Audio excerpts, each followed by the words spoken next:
Comenzamos el tema 5, donde hablaremos de geometría en una primera parte introductoria. Bien, pues en este tema hablaremos de la revisión de la geometría del plano, de la aplicación de los teoremas de Tales y Pitágoras, de los cuerpos semejantes, los cuerpos geométricos en el plano y los cuerpos en el espacio. Y calcularemos áreas, perímetros y volúmenes. La primera aproximación a la geometría debe centrarse en los tres elementos básicos que ella la componen.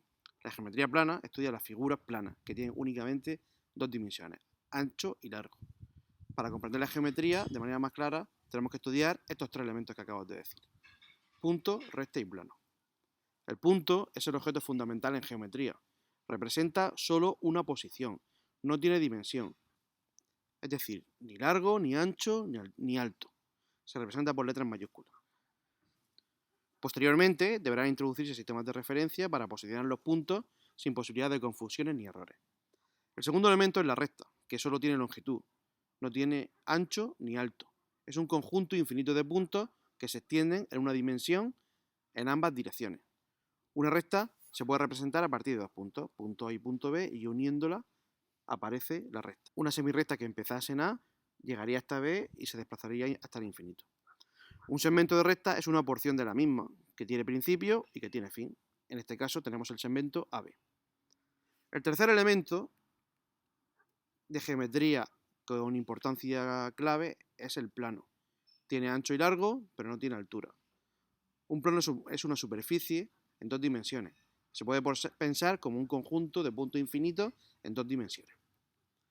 Pasamos ahora al segundo punto, donde hablaremos de dos teoremas muy importantes en las matemáticas, concretamente en la geometría, que son los teoremas de Tales y de Pitágoras. El teorema de Tales nos dice que dos rectas cualesquiera se cortan por varias rectas paralelas, rectas cualesquiera serían estas dos y estas tres rectas paralelas. Los segmentos determinados en una de las rectas son proporcionales a los segmentos correspondientes en la otra. El segmento AB será proporcional a A'B', el BC a B'C' y el AC será proporcional a A'C'. Lo vemos con un ejemplo.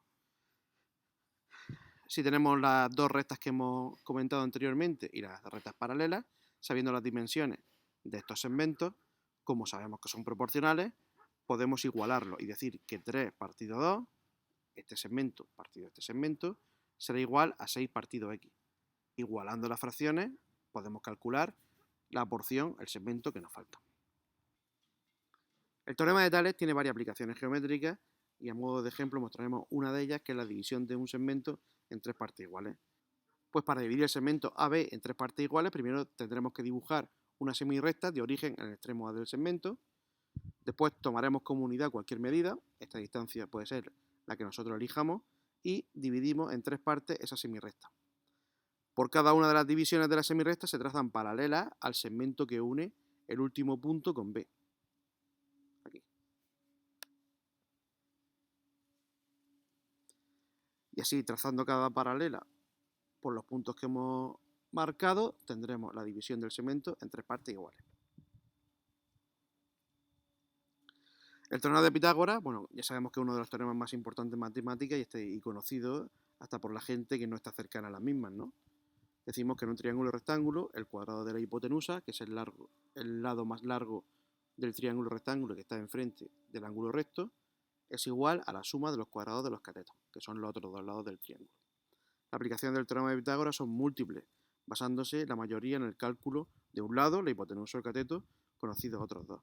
En el ejemplo propuesto vemos un triángulo rectángulo donde desconocemos la hipotenusa y los catetos que miden 4 y 3. Pues aplicando el teorema de Pitágoras podemos calcular la hipotenusa haciendo las operaciones pertinentes. Entramos en los cuerpos semejantes, la ampliación y reducción y la escala. Decimos que dos figuras serán semejantes si tienen sus ángulos iguales y sus lados proporcionales. Las dos figuras del ejemplo, el rojo y el verde, son proporcionales, puesto que tienen sus lados proporcionales y sus ángulos iguales. Y además se cumplirá que A partido A' es igual a B partido B' y es igual a C partido C', siendo R la razón de semejanza o de proporcionalidad de cada uno de los lados. Para ampliar un cuerpo y obtener otro con semejanza, basta con multiplicar cada uno de sus lados por un mismo número, que será la razón de semejanza. Igualmente se podrá reducir dividiendo. En el primer ejemplo, pues multiplicamos por 3 y obtenemos un triángulo que mide 9, 15, 12, partiendo del que medía 3, 5 y 4. Abajo lo hacemos a la inversa, reduciendo. Como tenemos un triángulo que mide 6, 10 y 8, al dividirlo entre 2, pues nos sale el triángulo 3, 5 y 4. Bueno, utilizando un poco lo que hemos visto de proporcionalidad y de semejanza, entramos en uno de los capítulos más útiles de la geometría, la escala. La escala es la relación que hay entre las medidas de la representación de una figura, un plano, un mapa, y sus medidas en la realidad. En definitiva, estamos hablando de figuras semejantes y la escala no es más que la razón de semejanza. Hay dos formas principales de representar una escala, la forma numérica y la forma gráfica. La forma numérica a modo de fracción, 1 dividido 2000, lo que nos dice es que un centímetro de la figura corresponde a 2000 centímetros en la realidad. Si la escala es gráfica, lo que nos dice es lo que mide este trocito en el mapa en medidas de la realidad. Es decir, en un mapa esto mediría 2000 centímetros.